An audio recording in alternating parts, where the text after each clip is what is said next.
uSakile Phelelani Biyela wazalwa Mr. Emmanuel Biyela ongasekho kanye noQondeni Biyela mhla zingu 9 enyangeni yesi-8 1987 wazalelwa endaweni yeKwaSakwamthethwa wafunda amabanga aphansi eQedimona Primary School wasephothula amabanga aphezulu Oyelo High School.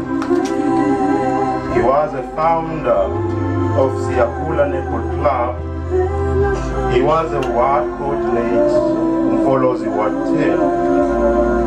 Ushiye emhlabeni umama wakhe odadewabo ababili nabafowabo abane.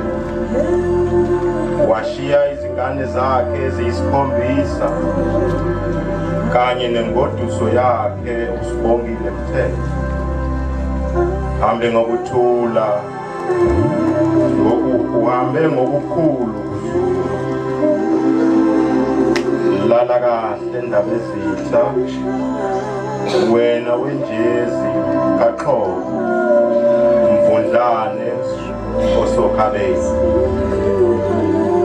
uNkulunkulu udumo lungolwakho somandla olungileyo ukuphulela nansi incebo yakho kuwena kulomzuzu uNkulunkulu namandla singumndeni sigcwele leli iholi uNkulunkulu namandla noma kuleli tende siyamcela la ke Jehova kukho konke ukuphambeka kwakhe akwenzile semhlabeni simletha kuwe ke uNkulunkulu namandla uzumkhumbule sipha amandla sipholisa amanxeba uNkulunkulu namandla nathi thina amalungu omndeni ngisho nalaba besebenza nabo beqembu leIFP uNkulunkulu namandla sikuthumi asinawo Jehova lawo mandla kodwa ke uNkulunkulu namandla simile phambi kwedalulu nguwe asidedi uNkulunkulu namandla noma kunjena sisasho ngamaphimbo sibhekise phezulu sithi wena ngubayeti uNkulunkulu kukuhle uNkulunkulu kukubi akekho uNkulunkulu ongafanisa nawe siyacela ke uNkulunkulu namandla sikhumbule sibophe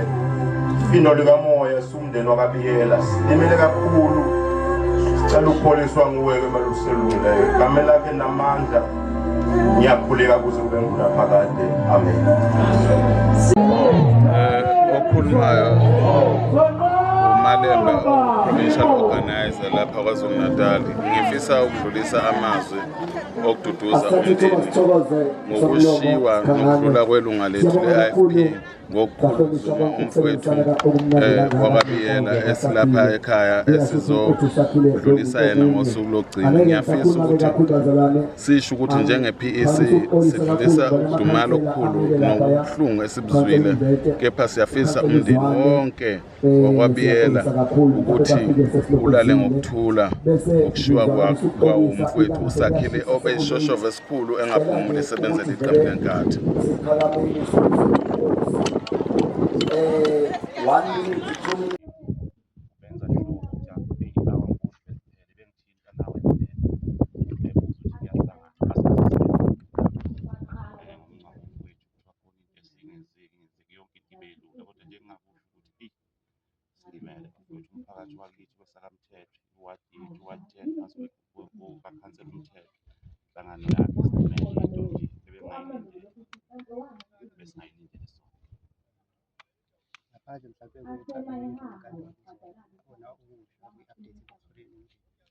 Into engayisho umsishi mana kahle kakhulu naye ngingazi-ke noma ingenxa yokuthi nami ngikuwo lo mkhakha kodwa indlela angihlonipha ngayo ngi-update kuyo yonke into ngoba ngingaphosisi noma abafowethu bebeyile mina ngingayile ngenxa yokugijima icala lihlehlela umhlaka 9 for bail application bese vele sengithintile umsishi wecala ngiyaJabiyela lihlele umhlaka 9 for bail application.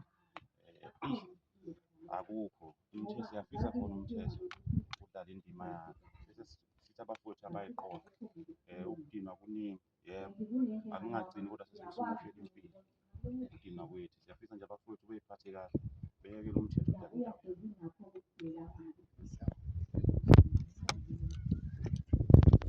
yawo sihlabelele bese senzile isenkulu la ekhona ukuhamba kwalensizwa ebisebenzela iqembu le-IFP ngokukhulu kwethembeka kushiye nesikhala esikhulu kakhulu masipala nesingi sasemfolosi ngoba bekuye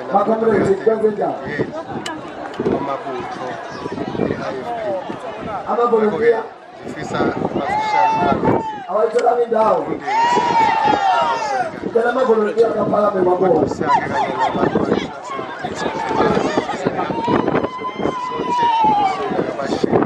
Ngiyacela amavolontiya le. Akuye ushiye isikhathi esikhulu kodwa ngithemba njengoba sibona amavolontiya nabahobelana umoya kasakheli wophumile ngoba abanye baholi abazobamba ibhethini baqhubeke lapho abadileka.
Uma kuthiwa kukhulunywa ngomdidiyelo we-IFP obethanda ubunye behlanganisa i-IFP bekukhulunywa ngoSakhile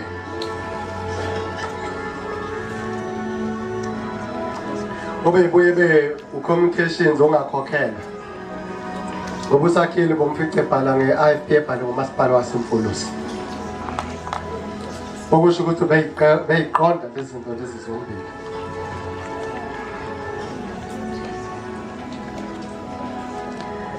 uSakhile njengoba iqembu le-IFP lisebenza kanje bekungomunye wabantu ebekuthi makufanele kunama-by-election iKwaZulu Natal yonke. Hambe kahle sibalwa alela amanye amaqhawe sinethemba abeyade esebenza njengawayo yokwemukela